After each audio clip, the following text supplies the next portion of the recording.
Japan got a new Prime Minister earlier this week. Within days after Shigeru Ishiba took charge of the PM office, he floated a radical idea of Asian NATO, a NATO-like alliance that would protect against security threats from China and Russia.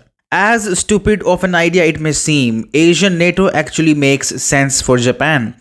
The Japanese constitution, particularly Article 9, permits only the use of minimum force to defend the territory and population of Japan, and not others. Its military after World War II is known as the Self Defense Forces or the SDF.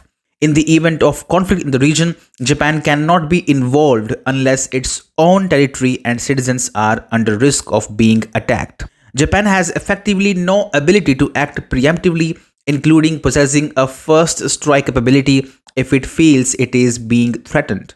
Having an Asian NATO arrangement, however, would allow the Japanese greater leeway to be involved in other Asian geopolitical hotspots without contravening its own constitution. However, it is also a fact that the world does not revolve around Japan. Just days after Ishiba proposed the idea, Indian Foreign Minister S. Jaishankar was quick to rubbish it. He made it clear India does not share the vision of such a concept. Speaking at an event in Washington, Jaishankar said, "We don't have that kind of strategic architecture in mind." He added, "We have a different history and different way of approaching." Without India, the country with the fourth strongest military in the world and the third in Asia after Russia and China, the idea of an Asian NATO will make no sense. Not just India, even Southeast Asian nations are yawning at the idea. Channel News Asia, Southeast Asia's international news platform, writes, "It is highly doubtful that any Southeast Asian nation would want to be part of a military alliance that obliges them to defend Japanese interests if called upon to." Let's not forget that while India enjoys very strong ties with Russia, Muslim majority countries in Southeast Asia like Malaysia and Indonesia have witnessed a swing of support towards China away from the US.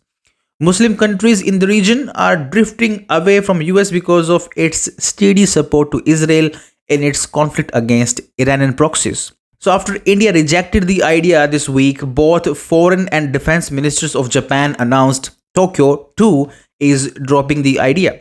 Defense Minister General Nakatani said in his instructions yesterday, the Prime Minister did not mention anything about considering something like an Asian version of NATO. Now, while US has officially shied away from supporting the idea of an Asian NATO, it can be assumed the plan must have been designed in Washington DC. Asian NATO would only fulfill the interests of US. It would not only absolve the US of its security promises to Japan, but also drive a wedge between BRICS partners India and Russia and Southeast Asia and China. It is a plan designed to divide, bearing the hallmark of American agenda. US understands that if Russia, China and India, the world's second, third and fourth largest militaries, come together and form an informal alliance, its global hegemony will come crashing down in no time. But it is so naive for the US to think these three superpowers will fall prey to these vicious American designs.